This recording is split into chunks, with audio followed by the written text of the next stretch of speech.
Hi friend, नमस्कार। आज हम आप लोग के बीच में बहुत ही प्यारा कहानवा गीत लेके आए हैं। आप लोग जरूर सुनिएगा। ऊंची सड़किया गलिया नीच बलमुआ मोर हेरा गइल ना नदी। ऊंची सड़किया गलिया नीच बलमुआ मोर हेरा गइल ना नदी। हेरा गइल ना नदी, हेरा गइल ना नदी, हेरा गइल ना नदी, हेरा गइल ना नदी। ऊंची सड़किया गलिया नीच बलमुआ मोर हेरा गइल ना नदी। बालमू के पावतो से नूरा बनावतो, बालमू के पावतो से नूरा बनावतो। रखता मांगिया कई बीछ बलमुआ मोर हेरा गइल ना नदी।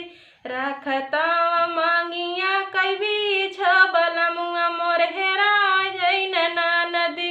ऊंची सड़किया गलिया नीच बलमुआ मोर हेरा गइल ना नदी।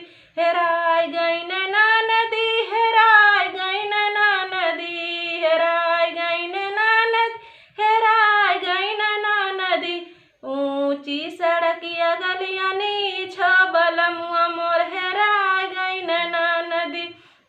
बलमू के पावतो तो बिदिया बनावतो, बलमू के पावतो तो बिदिया बनावतो। रखता लीलरवा कई बीछ बलमुआ मोर हेरा गइल ना नदी। रखता लीलरवा कई बीछ बलमुआ मोर हेरा गइल ना नदी। ऊंची सड़किया गलिया नीच बलमुआ मोर हेरा गइल ना नदी। हेरा गइल ना नदी, हेरा गइल ना नदी। ऊंची सड़किया गलिया नीच बलमुआ मोर हेरा गइल ना नदी। बलमू के पावतो तो सूरमा बनावतो, बलमू पावतो तो सूरमा बनावतो। रखता नया नवा कई बीछ बलमुआ मोर हेरा गइल ना नदी। रखता नया नवा कई बीछ बलमुआ मोर हेरा गइल ना नदी। ऊंची सड़किया गलिया नीच बलमुआ मोर हेरा गइल ना नदी। हेरा गइल ना नदी, हेरा गइल ना नदी, हेरा गइल ना नदी, हेरा गइल ना नदी। ऊंची सड़किया गलिया नीच बलमुआ मोर हेरा गइल ना नदी। ऊंची सड़किया गलिया नीच बलमुआ मोर हेरा गइल ना नदी। बलमू के पावतो तो घड़िया बनावतो, बलमू के पावतो तो घड़िया बनावतो। रखता कलैया कई बीछ बलमुआ मोर हेरा गइल ना नदी। रखता कलैया कई बीछ बलमुआ मोर हेरा गइल ना नदी।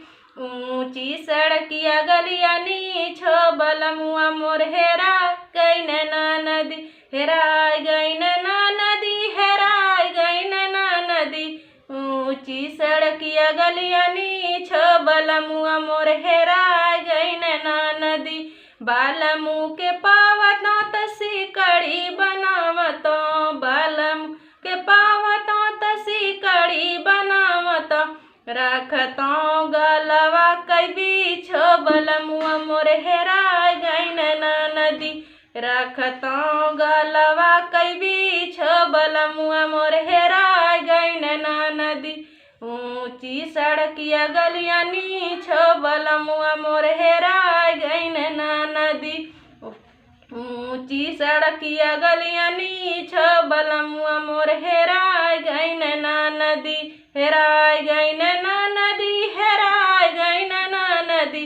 ऊंची सड़किया गलिया नीच बलमुआ मोर हेरा गइल ना नदी।